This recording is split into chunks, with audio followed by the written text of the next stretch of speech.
नहीं करी। हमारे टैक्स के पैसे तनख्वाह लेते हो, एजेंटगिरी सरकार की करते हो, चिंता मत करो, करो नौकरी, होगा आपसे आमना सामना। भारतीय संविधान हर कमजोर को ताकत देता है। मैं बदला लेने में नहीं, बदलाव करने में बहुत रखता हूं।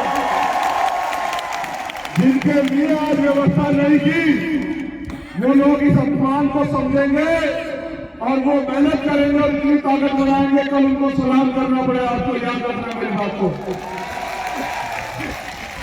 मैं पुनः अपनी बात पर आता हूं। अब ये लड़ाई तीसरी आजादी की है। कौन सी लड़ाई है? तीसरी आजादी की लड़ाई लड़ना चाहते हो कि लड़ना चाहते हो? बताओ। ये लड़ाई बिना एकता के नहीं लड़ी जा सकती है। मध्य प्रदेश में रहने वाले 90% समाज जो बहुजन समाज है, पिछड़ा, दलित, आदिवासी और अन्य धार्मिक अल्पसंख्यक, उन लोगों को एकजुट होना पड़ेगा। उनके नेताओं को नहीं, उनके समाज को एकजुट होना पड़ेगा और अपने अधिकारों के लिए संघर्ष करना पड़ेगा। मेहनत करनी पड़ेगी, समाज को जाकर जागरूक करना पड़ेगा, तब हम तीसरी लड़ाई की आजादी जीतेंगे। क्या आपको 2 अप्रैल का न्याय याद है? जरा हाथ उठा के बताओ कितने लोगों को याद है। सभी साथी शेयर भी करते रहे साथियों। अब तो कान से सुनो बेटा, नारायण लोगों का कोई इलाज नहीं है। दोनों हाथ उठा के बताओ 2 अप्रैल का दर्द किन को याद है?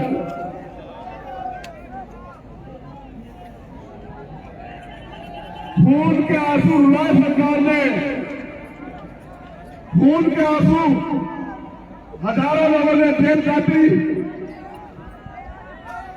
इतने परिवारों ने शहादतें सही, कितने साथियों के बदन पे लाठियों ने खाल उधेड़ ली। हमारा खून वहां मध्य प्रदेश में 2 अप्रैल के आंदोलन में सरकार के लोगों ने हमारा तमाशा बनाया, हमारा मजाक उड़ाया। हमारे खून पे हंसे सरकार के लोग। यही सरकार थी भारतीय जनता पार्टी की। इनसे बचने के लिए आपने कांग्रेस की सरकार बनाई। उन्होंने भी हमारे लिए कुछ नहीं किया। वो तो अपनी सरकार भी नहीं बचा पाए, अकेले वो सरकार का मुकाबला नहीं भी कर सकते। इसलिए आप बहुजन समाज के लोगों को अपने पैरों पर खड़ा होना चाहिए। हम ही ऐसे लोग हैं जो इनका सामना कर सकते हैं।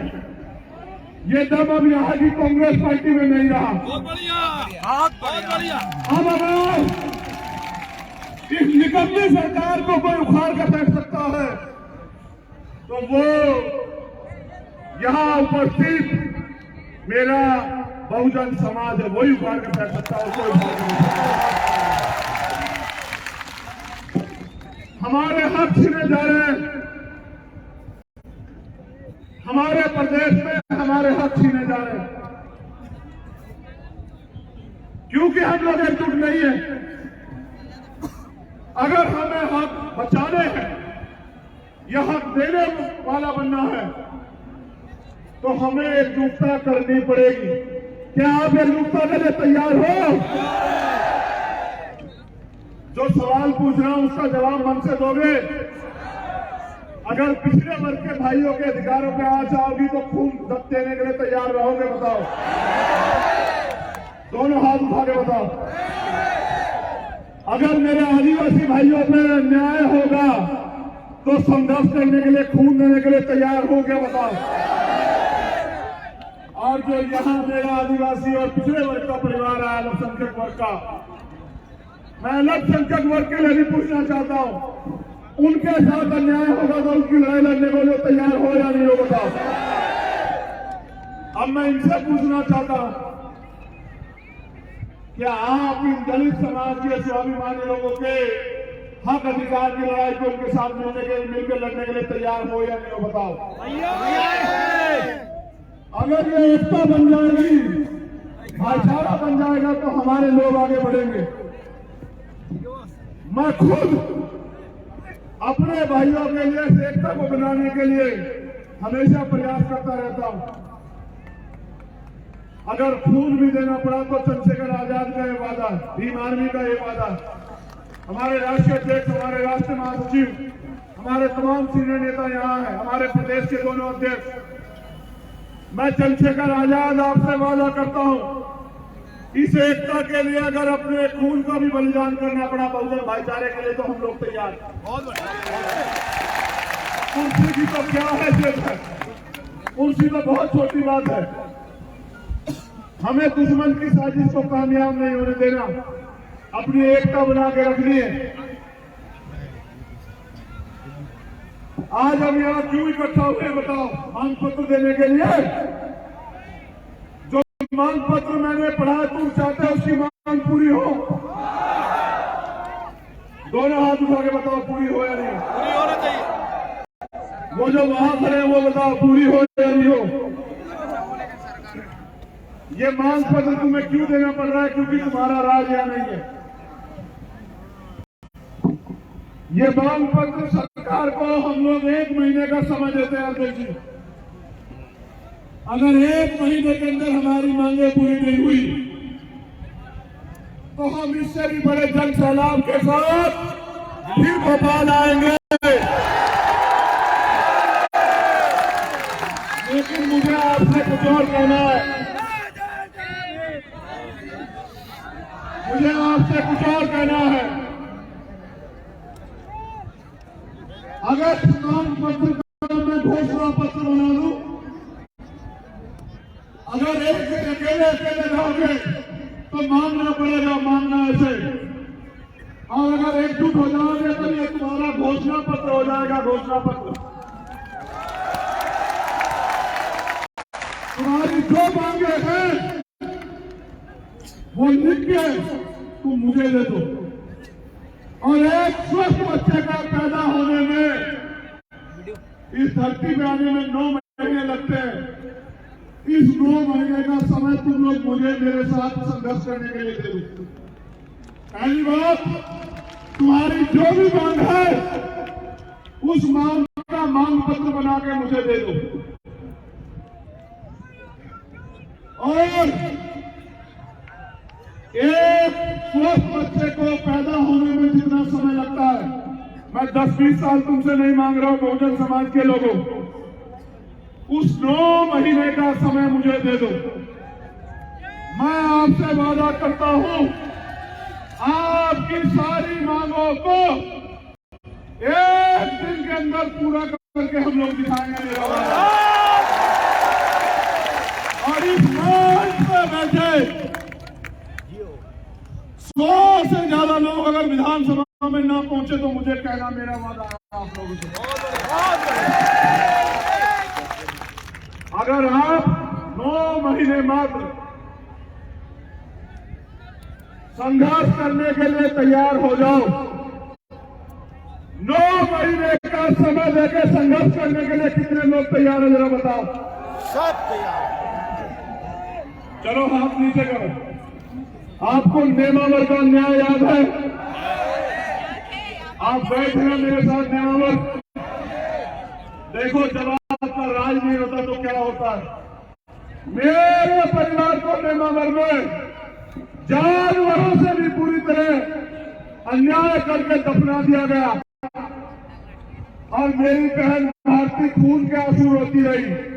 हमने मांग की सीबीआई जांच की, खाना पूर्ति की, लेकिन मेरे परिवार को नेमावर के न्याय नहीं मिला, सरकार ने नहीं दिया। क्या आप चाहते हो नेमावर के परिवारों को न्याय मिले? चलो आगे बढ़ो। आज हमारे प्रभारी जी आए हैं और गुर्जर समाज के बहुत सारे लोगों ने मुझे ज्ञापन सौंपे, अपनी तमाम मांगे रखी, पिछड़े वर्ग की मांगे और अन्य मांगे।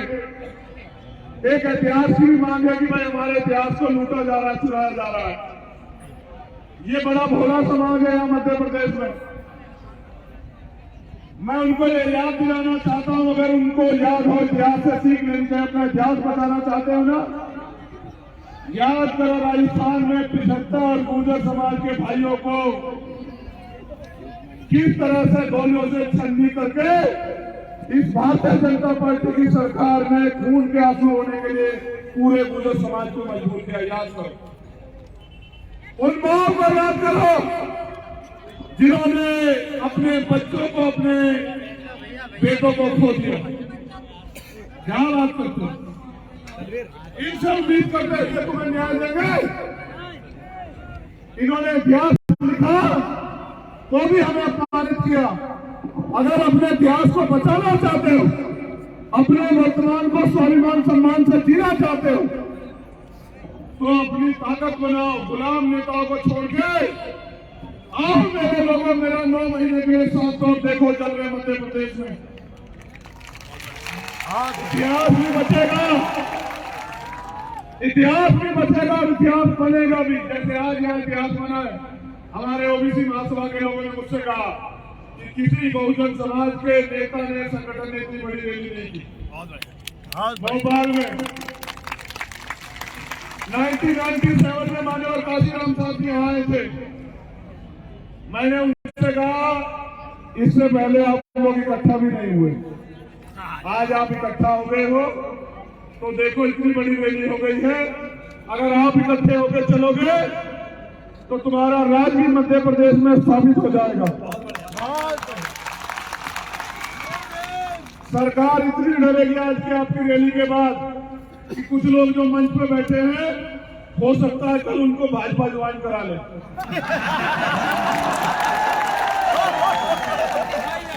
घबराना नहीं, एक जाएगा 100 आएंगे।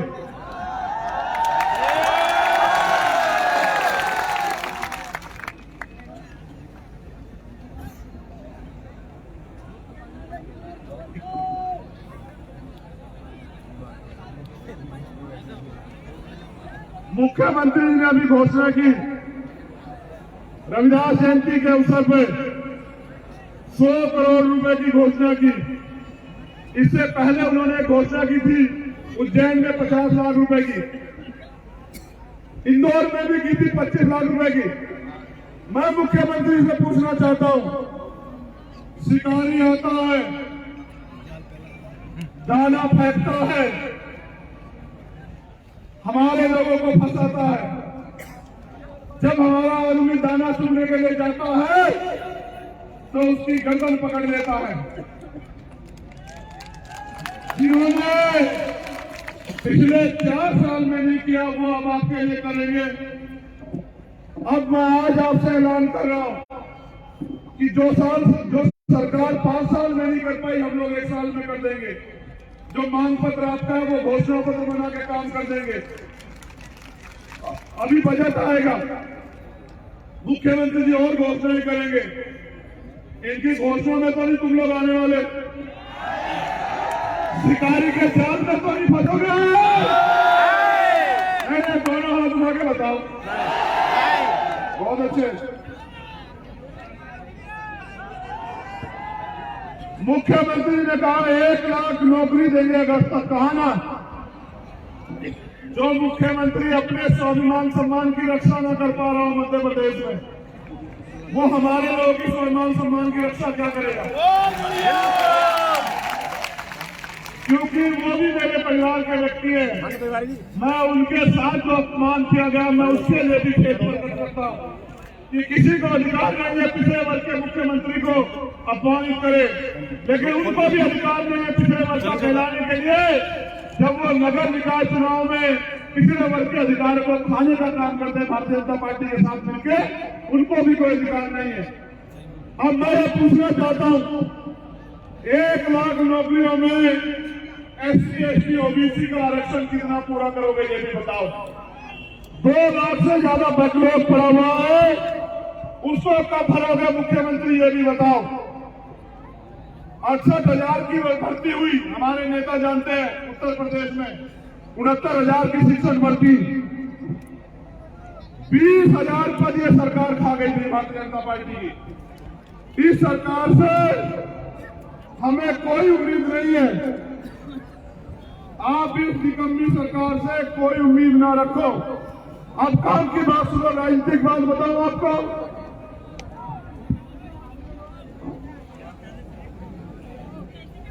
मध्य प्रदेश के शिवपुरी में करेरा में 6 वर्ष की मासूम बच्ची से अज्ञात लोगों ने, मैं नहीं बता सकता कि क्या हुआ होगा, आप जानते हैं मध्य प्रदेश में हमारे बच्चों के साथ क्या हो रहा है। ये घटना 11/2/2023 की है। अभी तक भी कार्रवाई शायद नहीं हुई है। अब मेरी बात पे गौर करो, मीडिया के साथी भी सुन लो।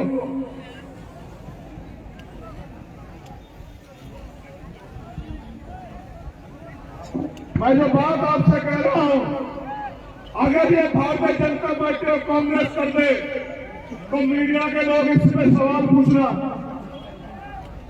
जो समाज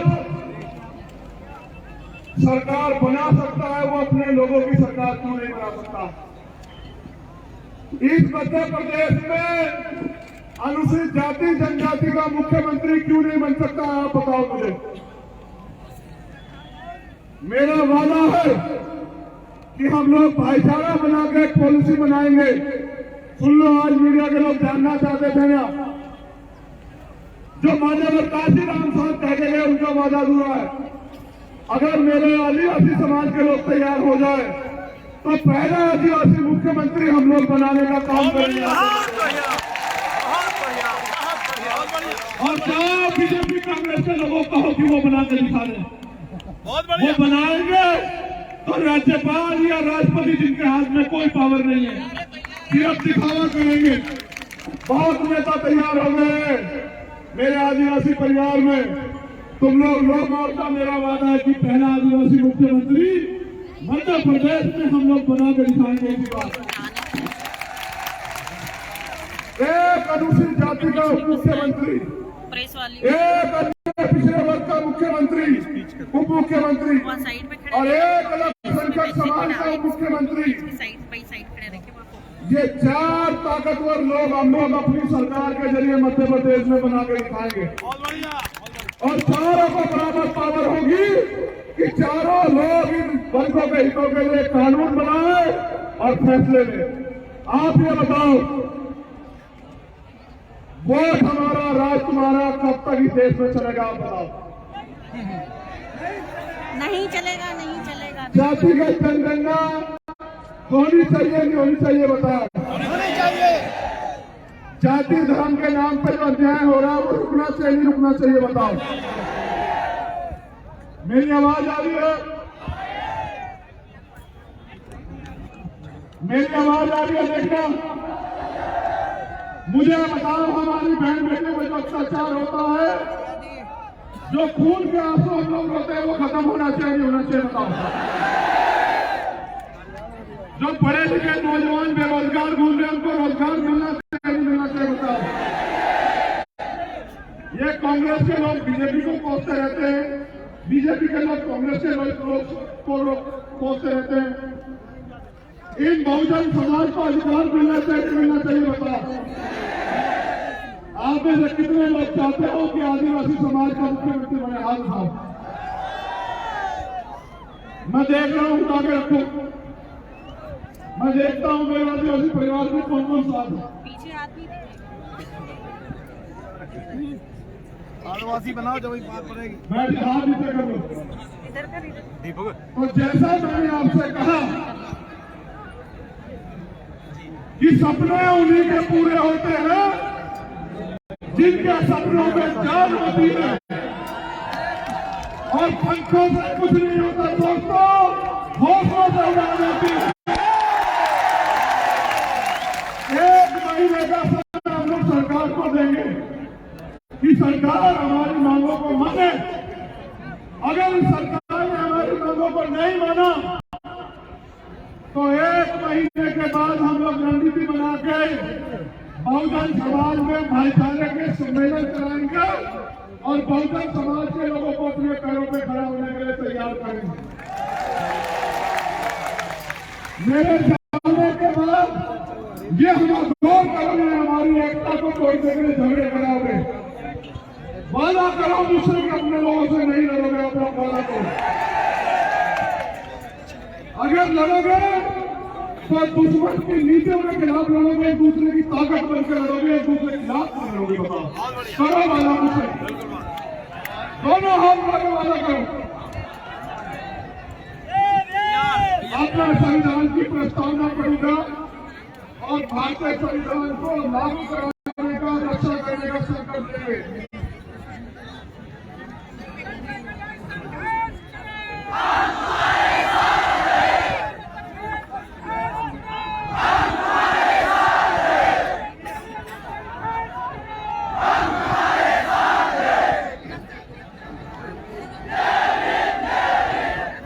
अपनी जगह पे खड़े हो जाओ।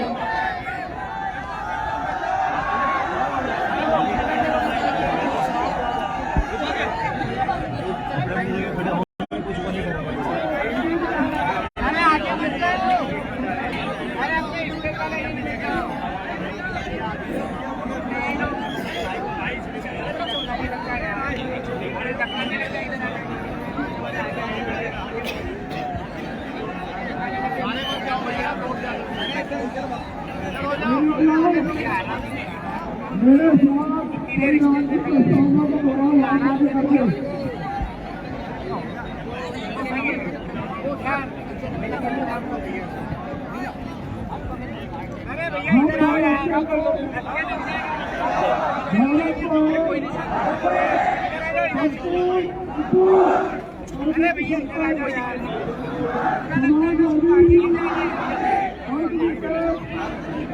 लोकतंत्र के आसपास